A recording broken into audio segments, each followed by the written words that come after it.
Hello and welcome back to Chapter 3, Section 3.1. This is Day 2. And we're going to be looking at measuring linear association. In other words, called correlation. Well, a scatter plot does display strength, direction, and form of a relationship between two quantitative variables. Though that linear relationships, those linear relationships are important because a straight line is a simple pattern that is quite common. Unfortunately, though, our eyes aren't good judges in how strong that linear relationship is. So we're going to have some math attached to that. So we're going to call correlation, it'll be the R value. Correlation will be called the R value.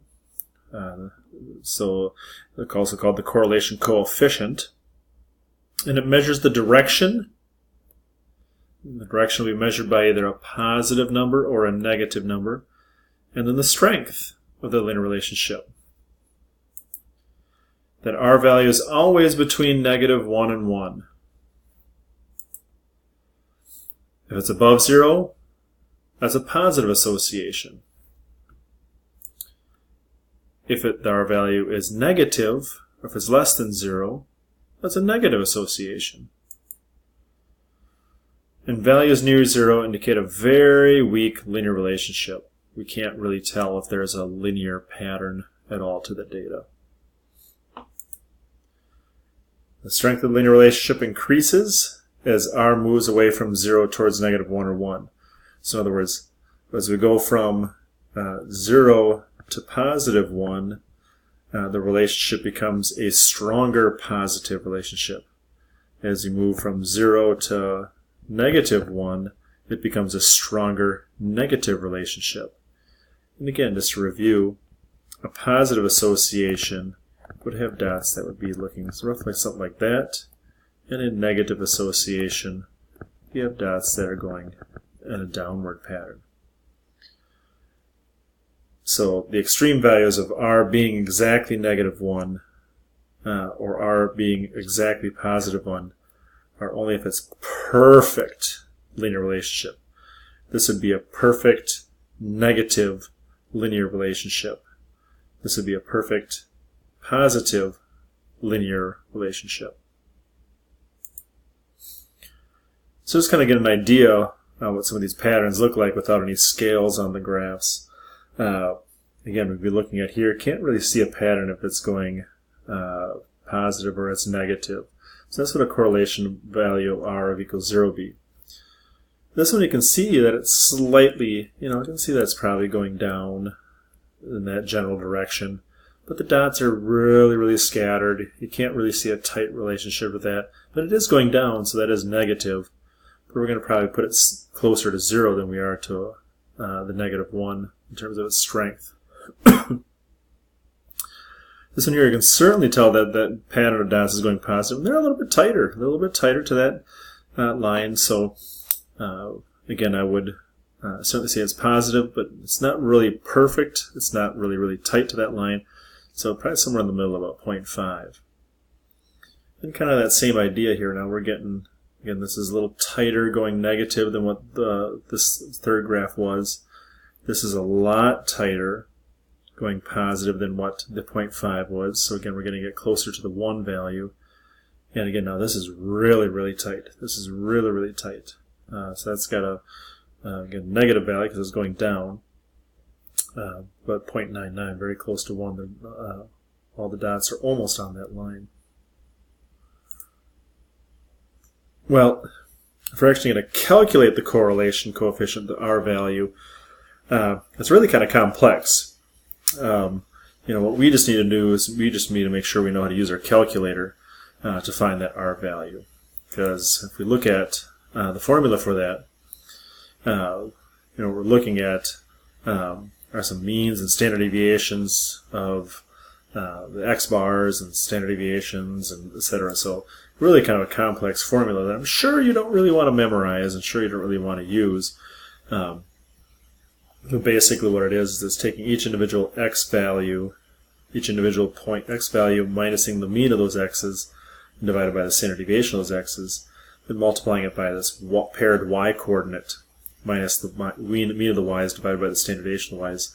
So for each of those different paired ordered pairs, you do this multiplication, do it for the next one, do it for the next one, do it for the next one, and then add them all up and divide by n minus 1. It's a lot of work, a lot of tedious work.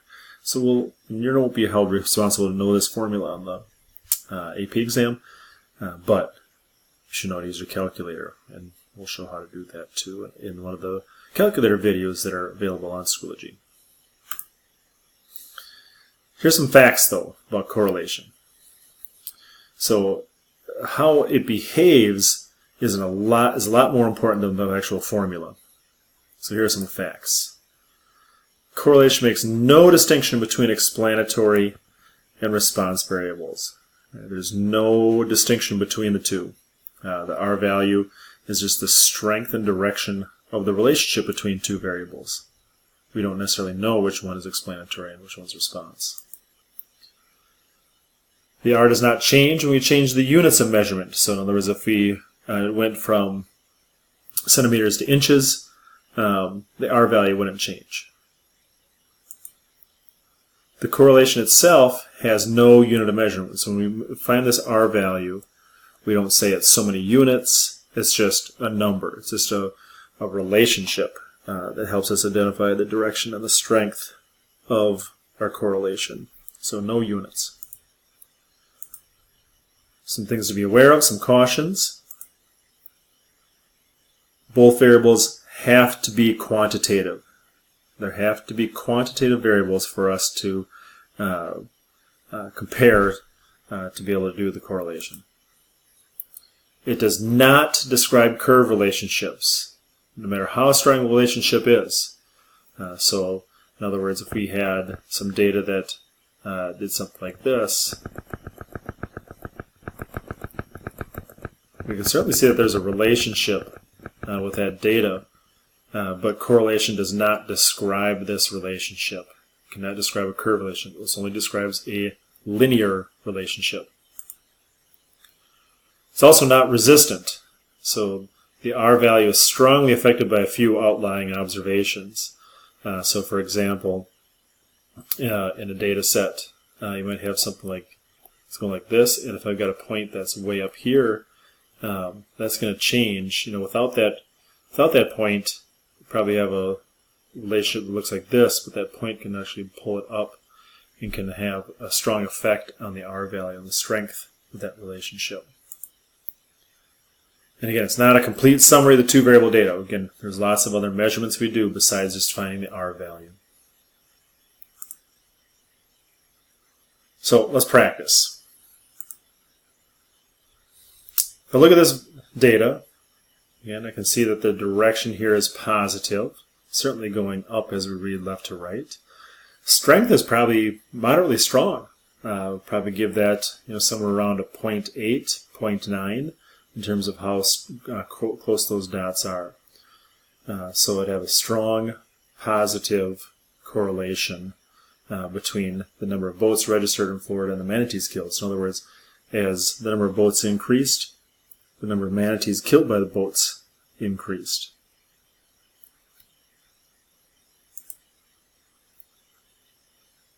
Kind of got the same pattern here. Storms being predicted. Again, I think there's a relatively strong, or there's definitely a positive linear relationship here. Maybe not as strong as the previous, but I think there's still a strong relationship to that data.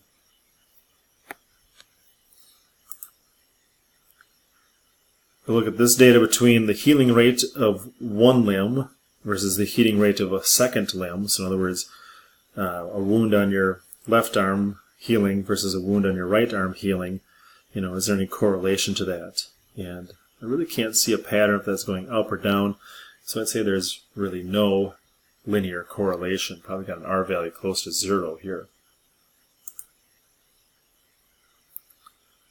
This data, a little tough to see, but maybe we can kind of start to see a little pattern that's maybe going down like this. So we'd have probably a weak negative linear correlation in this data. So in other words, as last year's percent return, maybe this is on an investment, as last year's percent return went up, this year's percent return went down as time went on. Well, hey there, little horsey.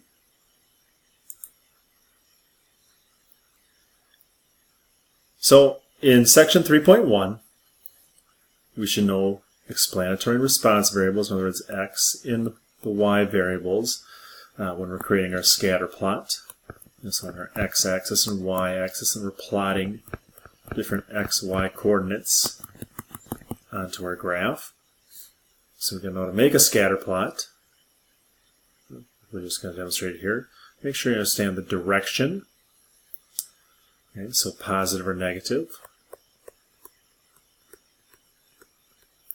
The form, so probably either linear or curved. And then the strength of the relationship, so strong or weak, and then some kind of modifier on the word strong or weak, depending on how strong it is.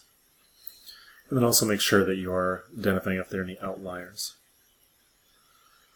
Correlation is just the strength of the relationship. It talks about the strength and the direction. So again, remembering that it's got to be between, that R value is between 1 and -1. The closer it is to 1, the stronger it is, or -1, the stronger it is. Direction positive is a positive association, is going up as we leave from left to right, and negative is going down as we read from left to right.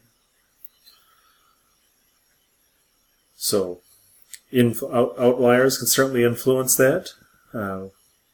Talk a little bit about how the dots may be lining up, and if we got like an outlier down here, instead of without that dot it would be going like this, but with that dot it's pulling it down, and would change that, significantly change that. In using the technology to calculate correlation, we're going to take a look at real quickly how we can do that in the calculator. And on our calculator, I've quickly entered just a little set of data, some paired data, some x and y coordinates. So these are some coordinates that we could certainly go ahead and make the scatter plot of that data. But we want to just find how do we get the R value. Well, again, make sure you're not typed down on one of the data cells. So click off to the side.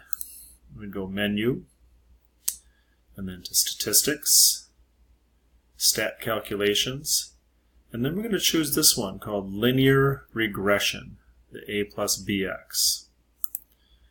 We got to tell the calculator what's their X list. Well, I called that X. The Y list I simply just called Y. And if you just simply go down and press OK, it gives us some information here that we'll talk a few more things about. But if we go down here, we can see then that there is our R value for our data set right there. So then explaining why association does not imply causation. Again, just because one item is correlated, it has an association. We do see that there may be a positive or a negative association to it. It does not mean that it caused that other response variable. There are many lurking variables that play a part of that, and one may have more of an effect than the other. So it's a pretty long process in terms of trying to show causation. So be careful of that pitfall. So again, should be able to do these problems right now, 14 through 18 and 21 from section 2. And as always, I wish you good skill.